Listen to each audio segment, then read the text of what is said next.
अस्सलाम वालेकुम everyone, welcome back to हमारी व्लॉग्स। कैसे हैं आप लोग सब? उम्मीद करते हैं आप लोग सब खैरियत से होंगे, खुश होंगे और अपने घरों पे सेफ होंगे। तो क्या चल रहा है भाई आप लोगों की लाइफ में?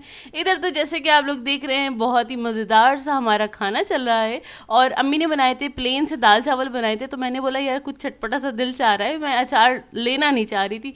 तो मैंने बोला यार इसके ऊपर हम डालेंगे दाल मोठ और इन्जॉय करेंगे। अब्बू को भी बहुत अच्छा लगा इस तरह से आइडिया। तो मैंने ना सबको ना डाल के सर्व करके दिया और सबने ना बड़े इन्जॉय करके ना ये प्लेन से दाल चावल इन्जॉय किए और खीरा खाया था साथ में, बड़ा मज़ा आया था। और आप लोग सुना है, आप लोग इस तरह से खाते हैं कि नहीं खाते हैं? वैसे तो पापड़ वगैरह तो खाए जाते हैं दाल चावल के साथ, वो मैंने पहले भी एक वीडियो में जिक्र किया था। लेकिन ये वाला कॉम्बिनेशन भी अच्छा है, क्रंच ऐड हो जाता है जो कि बहुत मज़ेदार लगता है। अच्छा, ये वाले सारे शौक निहाल और जोया को हैं, तो ये लोग खा रहे थे तो फिर हम सबने भी खाया इस तरह से। चटपटे शौक। हाँ, चटखारे वाले चटपटे शौक्स हैं तो खैर बस हम लोगों ने दाल चावल खाए थे रात में, सॉरी दोपहर में। दोपहर में जुम्मे का दिन था दोपहर और में। दोपहर में नमाज से फारिग होने के बाद फिर उसके बाद हमने खाना खाया था। अच्छा, एक और चीज़ पूछनी है मुझे, ये बताइए किस किस के जुम्मे के दिन बिरयानी बनती है? वैसे बचपन से ना हमारे फ्रेंड्स के घरों में बिरयानी बनती है। बिरयानी बनने का हमारे घर में कोई ख़ास दिन नहीं है, जब दिल चाहता है जब बना लेते हैं। लेकिन बहुत सारे लोगों के यहाँ ऐसा होता है और अभी भी होता होगा कि क्या कहते हैं, सिर्फ ख़ास जुम्मे के दिन बिरयानी बनती है बड़े एहतमाम के साथ ना। तो खैर हम लोग यहाँ पे हो गए थे, खाना खा के हम फारिग हुए थे तो 3:30 बज रहे थे। और उसके बाद जोया ने, यहाँ पे जोया शकरकंदी को सेक रही है। इधर मैं बता दूँ, शकरकंदी बाज़ार जैसी आपको चाहिए ना, पठान वाली जो शकरकंदी होती है, तो आप इस तरह से ज़रूर सेकिएगा। कि हम लोग क्या करते हैं, उल्टा तवा रखते हैं और बिल्कुल धीमी आंच पे, दम वाली आंच होती है ना, इसके ऊपर इसको सेका जाता है। लेकिन इसकी जो टाइमिंग है ना वो तकरीबन 1 घंटा हैगी। तो जोया ने तकरीबन 4 बजे ये रखी थी कि शाम की चाय पे हम लोग शकरकंदी खाएंगे। और ये काफ़ी दिनों से आई हुई थी शकरकंदियाँ, तो इसको धो धा के खुश्क कर लीजिएगा, ड्राई कर लेगा। फिर आपने इसको रख देना, इस तरह से सेट कर दीजिएगा तवे में। अगर तवा नहीं है उल्टा वाला नहीं, तो आप इसको पतीली में भी कर सकती हैं, ठीक है? तो इस तरह से करके आपने इसको क्या करना है, अच्छा, कवर प्री कर हीट देना है। नहीं करेगा? जब आपने ये सेट कर दी ना तभी आप चूल्हा जलाएगा, हाँ, और ना पहले से प्री हीट करेंगी तो वो जल्दी जल जाएगी। हाँ, वो बहुत जल्दी जल जाती है। और इसकी जो टाइमिंग है वो 1 घंटा है, तकरीबन 1 घंटा लगता है, लेकिन बहुत मज़ेदार बनती है ये। और जब इसको इसी तरह से पकते पकते आधा घंटा हो जाएगा, आपको खुद खुशबू आने लगेगी शकरकंदी की कि शकरकंदी कुक हो गई है। तो आपने क्या करना है, इसको जाके टर्न कर देना है 1 घंटे के बाद। तो क्या होता है, नहीं सॉरी, आधे नहीं, घंटे के आधे बाद। घंटे के हाँ, बाद। आधे घंटे के बाद, मतलब एक आधा घंटा एक साइड पे कुक करना है आपको और आधा घंटा दूसरी साइड पे कुक करना है। तो शकरकंदी उधर बाहर पक रही थी और जोया ने बना ली थी ग्रीन टी, क्योंकि मैंने कहा था ग्रीन टी बना लो। दिल चाह रहा था मेरा पीने का, कभी कभार दिल चाहता है पीने का।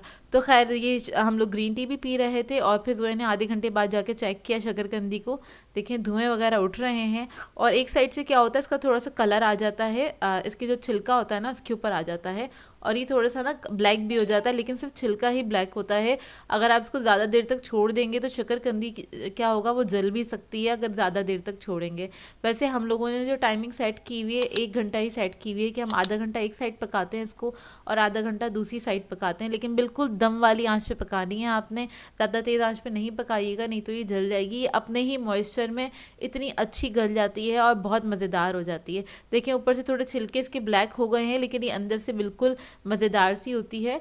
और इसको आप फ़ौरन गरम गरम खाएंगे तो आपको ऐसा लगेगा कि ना ये बिल्कुल बाज़ार जैसी पठान बनी है, वाली, पठान वाली नहीं कोयले होती, वाली। कोयले वाली। बिल्कुल वही इसमें से खुशबू आती है, उसी तरह से मज़ेदार होती है। और अब तो पठान वालों के पास भी बॉयल रखी हुई होती हैं, ऊपर उन्होंने पता नहीं क्या कालक लगाई हुई होती है, ऐसे ही लगता है बॉयल वाला टेस्ट आता है, पानी वाला। और वैसे नहीं आता, मतलब जो एक कोयले वाला टेस्ट होता है ना, भुनी स्मोक हुई। का, भुनी हुई का, वैसा टेस्ट नहीं आता। लेकिन ऐसे बहुत मज़े की बनती हैं ये।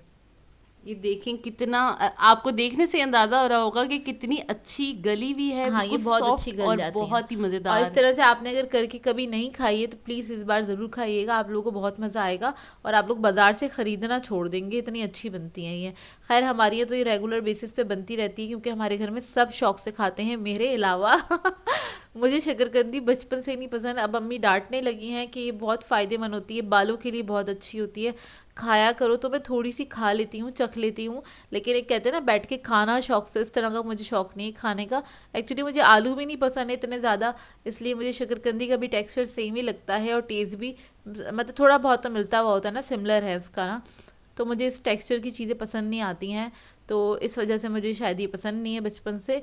लेकिन ये लोग बहुत शौक से खाते हैं। इधर मैंने भी खाई थी, थोड़ी सी चखी थी, अच्छी होती है, बस 2-3 बाइट तक ही अच्छी लगती है। उसके बाद मुझे ना ये कुछ बोझ सा लगने लगता है अपने मुंह में, मैं नहीं खाती हूँ। कौन कौन खाता है शौक से? वैसे सभी लोग शौक से खाते होंगे। अच्छा, मैं ना जब फ्रूट चाट बनाती हूँ ना, जब ये शकरकंदी का मौसम होता है ना अच्छा वाला, तो फिर मैं फ्रूट चाट जब बनाती हूँ तो उसके अंदर भी ऐड करती हूँ, और इतने मज़े की फ्रूट चाट बनती है ना, मुझे उसके अंदर बहुत अच्छा टेस्ट आता है। सबको पसंद है। जिसके अंदर ना वो ऑरेंजेस भी डालते हैं ना, ओ हो क्या टेस्ट आता है। कभी मैं बनाऊंगी ना तो ज़रूर दिखाऊंगी आपको। खैर मुझे नहीं पसंद फ्रूट चाट में, ये लोग खाते हैं शौक से, मैं अपने लिए अलग निकाल देती हूँ फ्रूट चाट।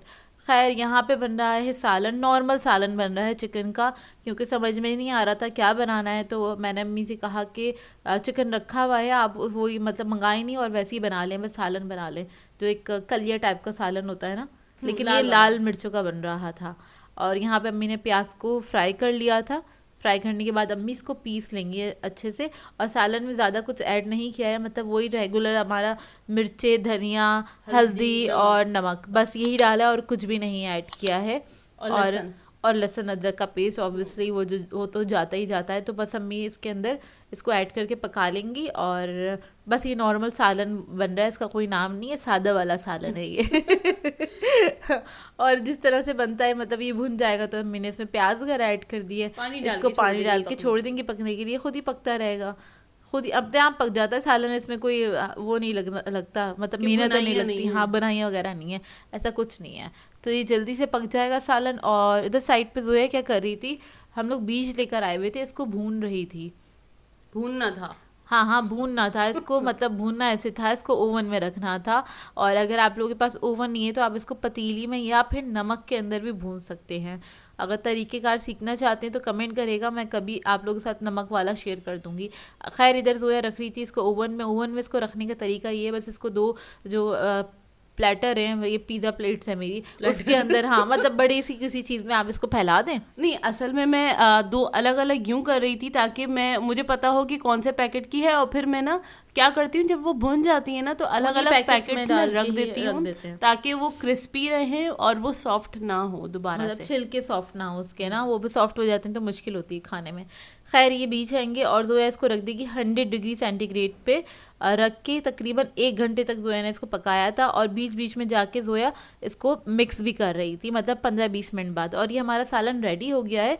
अम्मी सालन ना निकाल रही थी, उधर मैंने बैठे बैठे ऑर्डर कर दिया था। मेरा चाइनीज़ वाला जो आप कह लें वो था ना शौक, वो मेरा ख़त्म नहीं हो रहा था। जो इनको वो 1 हफ्ते पहले ना जो ललचाहट आ रही थी ना ललचाहट जोया कैसे अल्फाज है। तो ना मेरा दिल चाह रहा था, खड़क रहा था उनका दिल ना। मैंने कहा मुझे तो मंगवाना है। और फिर ये मैंने मंगवाया था, जो कि बहुत मज़ेदार था, इनकी क्वांटिटी अच्छी थी। अल हबीब से मंगवाया था मैंने, और इनकी क्वांटिटी अच्छी थी। और ये कुछ 600 का पड़ा था। इसमें सर्विंग इन्होंने लिखी हुई नहीं थी कि कितनी सर्विंग्स हैं, लेकिन ये आराम से 3 लोग पेट भर के खा सकते हैं, ये इतनी सर्विंग 3 से 4 लोग खा सकते हैं भाई। नहीं, 4 ज़्यादा हो जाएगा, तो 3 लोग खा सकते हैं। मतलब आप राइस की क्वांटिटी देख लें और आप इसकी ग्रेवी की क्वांटिटी देख लें। मैंने इनसे मंगवाया था, शाशलिक मंगवाया था, जो कि बहुत अच्छा था और इसका टेस्ट भी अच्छा था, थोड़ा स्पाइसी था। अच्छा, मुझे रेगुलर वाले रेस्टोरेंट से थोड़ा स्पाइसी लगा। तो हमारे यहाँ तो आपको पता है ना, चाइनीज़ और मिक्स कर देते हैं ना, देसी वाला टेस्ट कुछ इसी तरह से मिक्स था। लेकिन इनका क्वालिटी अच्छी थी, क्वांटिटी भी अच्छी थी, नो डाउट इसकी राइस की क्वालिटी अच्छी थी। बेसिकली आप राइस की कोई भी चीज़ ऑर्डर करें बाहर से और राइस अच्छे नहीं है तो उसके खाने का कोई मज़ा नहीं होता, क्योंकि उसमें से खुशबू ही नहीं आ रही होती, लो क्वालिटी राइस होते हैं। तो इस वजह से ये राइस वाली चीज़ें ज़रा ना मुश्किल होता है, आप बाज़ार से ना ऑर्डर करें तो थोड़ा रिस्की होता है कि पता नहीं अच्छा आएगा कि नहीं आएगा। तो मैंने कहा मंगवा के देखती हूँ, मेरा दिल चाह रहा है, क्योंकि मेरी हिम्मत नहीं है खड़े होकर पकाने की। चाइनीज़ में आपको पता है कितना काम होता है। खैर प्रिपरेशन का ज़्यादा काम होता है चाइनीज़ में ना। तो ये हमने मंगवाया और मंगवा के खाया, जो कि बहुत मज़ेदार था। और अम्मी जब खाना निकाल रही थी, अम्मी ने कहा मैंने खाना निकाल दिया, आ जाओ, आवाज़ें दे रही थी। तो जोया ने कहा अभी रुक जाओ, हमारे लिए नहीं निकालेगा। अभी हमारा ऑर्डर आ रहा है, और ये रास्ते में ही था और बहुत जल्दी भी आ गया था। नहीं, इन लोगों ने खाना स्टार्ट ही किया और हमारा ऑर्डर आ गया था, और हमारा फिर order आ हम गया था। साथ में बैठ के फिर हमने इसको एंजॉय किया और बहुत ज़्यादा एंजॉय किया इसको, और काफ़ी मज़े का भी था ये। अब्बू को भी इनफैक्ट अच्छा लगा, उनको चाइनीज़ हर जगह का अच्छा नहीं लगता, वो मेरे हाथ का ही खाते हैं, क्योंकि मैं ज़रा फैमिली के टेस्ट के हिसाब से बनाती हूँ। जब आप खुद बना रहे होते हैं ना, तो आप अपनी फैमिली के टेस्ट के हिसाब से बनाते हैं, क्योंकि आपको पता होता है कि आपके फैमिली मेम्बर्स किस तरह के फ्लेवर्स खाना पसंद करते हैं।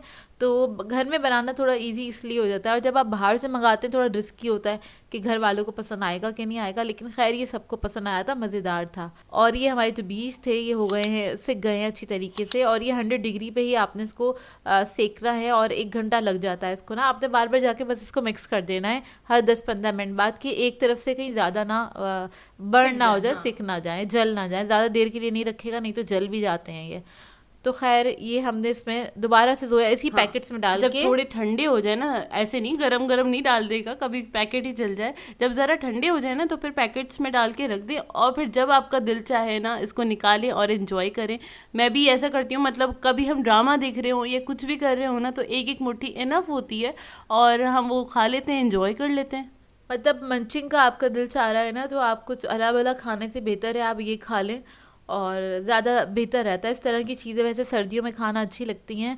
वैसे मुझे पीनट्स नहीं पसंद सब बोलेंगे इसको कुछ भी नहीं पसंद, मुझे वाकई में नहीं पसंद पीनट्स, इतना ज़्यादा अच्छी नहीं लगती, खाती हूँ, बहुत ज़्यादा नहीं खाती हूँ। तो खैर यहाँ पे कर देते हैं हम अपने व्लॉग को एंड। आप लोगों ने बताना है आज का व्लॉग आपको कैसा लगा। अगर अच्छा लगे तो लाइक ज़रूर कीजिएगा, साथ साथ कमेंट करके ज़रूर बताइएगा, और अगर चैनल पे नए हैं तो चैनल को सब्सक्राइब करें, साथ साथ बेल आइकन को क्लिक करना नहीं भूलेगा। हम दोनों को अपनी दुआओं में याद रखिएगा। Thank you for watching. अल्लाह हाफिज़।